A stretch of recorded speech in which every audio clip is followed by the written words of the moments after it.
बिस्मिल्लाहिर्रहमानिर्रहीम।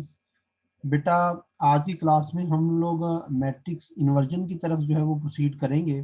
हम देखेंगे कि मैट्रिक्स इन्वर्जन जो है वो हम क्यों फाइंड आउट करते हैं और इसको फाइंड आउट करने की जो प्री रिक्विजिट्स हैं वो क्या हैं। तो लेट्स स्टार्ट। कल हम लोगों ने देखा था कि जो हमारे पास साइमल्टेनियस इक्वेशंस हैं उनको हम सॉल्व करने के लिए मैट्रिक्सिस का इस्तेमाल करते हैं। तो लेट्स सी कि ये जो स्क्रीन पे सामने आपको अभी इक्वेशंस नज़र आ रही हैं, ये अज्यूम्ड इक्वेशंस जनरल फॉर्म में हमने लिखी हुई हैं। अगर इन इक्वेशंस को मैं मैट्रिक्स फॉर्म में लिखूं तो कल हमने ये डिस्कस किया कि जो कोएफिशिएंट्स हैं उनका एक सेपरेट मैट्रिक्स बन जाएगा, वेरिएबल्स का एक सेपरेट मैट्रिक्स जिसको हम एक्स कहते हैं, और इक्वालिटी के बाद जो कांस्टेंट वैल्यूज आती हैं उनका एक सेपरेट मैट्रिक्स बन जाएगा।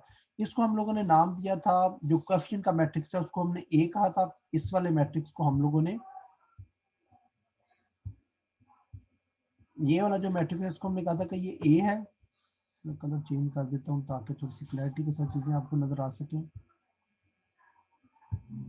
ये जो क्वेश्चन का मैट्रिक्स है इसको हमने कहा था कि ये ए मैट्रिक्स है। ये जो वेरिएबल्स का मैट्रिक्स है इसको हमने कहा था कि एक्स मैट्रिक्स है। और ये जो इक्वालिटी के बाद जो कांस्टेंट वैल्यूज है इसको हमने कहा था कि ये बी मैट्रिक्स है।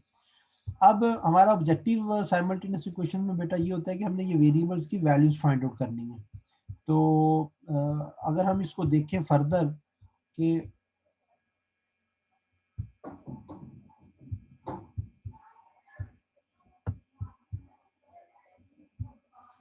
ये मैट्रिसेस हैं जिनको हमने ए एक्स बी का नाम दे दिया जी।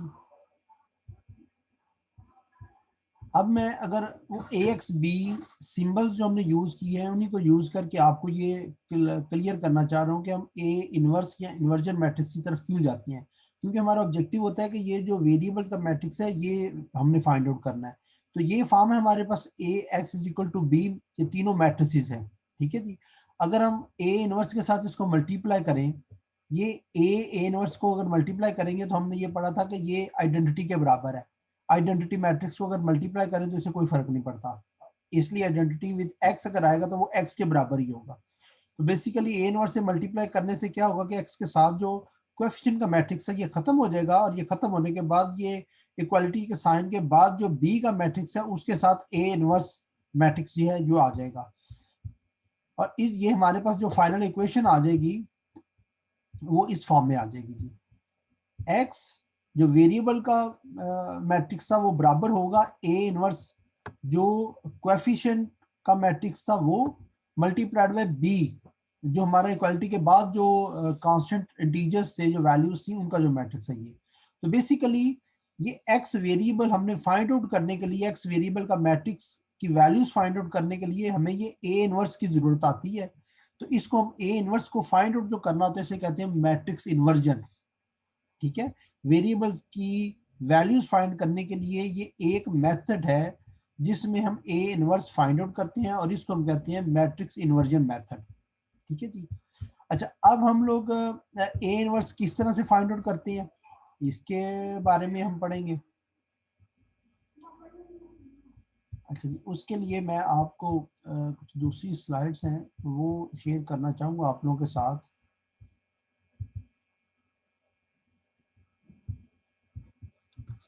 जी ये वाले।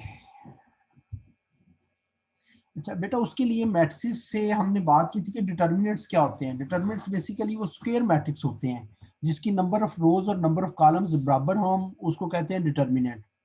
ठीक है जी।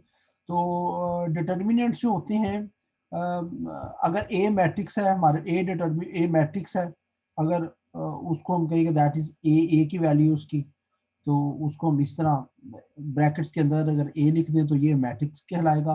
और अगर ये मॉड की फॉर्म में लिख दें तो ये डिटर्मिनेंट कहलाएगा। ठीक है। हमें किस तरह से पता लगेगा कि ये मैट्रिक्स है या डिटर्मिनेंट है? अगर साथ ब्रैकेट्स है तो हम कहेंगे ये मैट्रिक्स है, और अगर हमारे पास मॉड की फॉर्म में लिखी हुई है वो मैट्रिक्स का नाम जो है ए जो है, तो हम कहेंगे ये डिटर्मिनेंट की बात की जा रही है। ये जिस तरह भी आपको नजर आ रहा है 2 by 2 का एक मैट्रिक्स गिवन है ए। अगर आपने इसका डिटर्मिनेंट फाइंड करना है तो डिटर्मिनेंट ऑफ ए और मॉड के अंदर उस ए को लिख दें। और मॉड के अंदर a into b c d ये आप लिखेंगे। अच्छा, अब आप डिटर्मिनेंट को फाइंड आउट करने का तरीका क्या होता है कि आपने इसका जो a11 जो diagonal, main diagonal, principal diagonal जिसको बोलते हैं, ये मैं दोबारा पेंसिल के जरिए आपको समझाता हूँ। ये जो डायगोनल होता है a11 a22 a33, ये जो एलिमेंट्स होंगे इसको बोलते हैं प्रिंसिपल डायगोनल। प्रिंसिपल डायगोनल के एलिमेंट्स को मल्टीप्लाई करके माइनस का साइन लगाएंगे, और जो ऑफ प्रिंसिपल डायगोनल है ये वाला बी और सी वाला, इसके एलिमेंट्स को मल्टीप्लाई करके लिख देंगे विद नेगेटिव साइन। तो किस तरह एक्सपेंशन होगी इसकी, a d minus b c. तो ये इसको सॉल्व करेंगे तो कोई एक स्केलर वैल्यू आपके पास आ जाएगी, तो वो हम कहेंगे जी ये डिटर्मिनेंट की वैल्यू हमने फाइंड आउट कर दी है, डिटर्मिनेंट को एक्सपैंड, हमने एक्सपेंशन उसकी कर दी। तो इस तरीके से हम अगर डिटर्मिनेंट होगा 2/2 का तो उसकी एक्सपेंशन करेंगे। जिस तरह कि ये मैट्रिक्स है, अब इसकी हमने एक्सपेंशन करनी है, तो सबसे पहले इसको डिटर्मिनेंट की फॉर्म में लिखेंगे। कैसे कि ए के अगेंस्ट मॉड डाल देंगे जिस तरह ये है, या ये जो मैट्रिक्स है ब्रैकेट्स की जगह पे मॉड डाल देंगे। और फिर एक्सपेंशन किस तरह से होगी, 6 मल्टीप्लाइड बाय 3 प्रिंसिपल डायगोनल के एलिमेंट्स को मल्टीप्लाई करके, माइनस जो ऑफ प्रिंसिपल के एलिमेंट्स उसको मल्टीप्लाई करके सॉल्व करेंगे। तो ये 24 डिटर्मिनेंट मैट्रिक्स ए का डिटर्मिनेंट फाइंड करने से हमारे पास उसका आंसर आ गया 24। ठीक है जी, ये डिटर्मिनेंट को एक्सपैंड करने का तरीका है। लेकिन ये जो डिटर्मिनेंट को हमने एक्सपैंड बेटा किया, ये 2/2 का मैट्रिक्स है जिसका हमने डिटर्मिनेंट फाइंड आउट किया।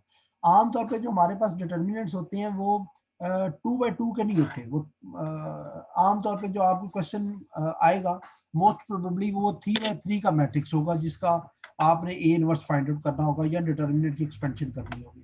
तो उसको एक्सपैंड करने का डिफरेंट तरीका है कि 3/3 के डिटर्मिनेंट को किस तरीके से एक्सपैंड करेंगे, तो उसको देखते हैं कि किस तरह से उसकी एक्सपेंशन होगी।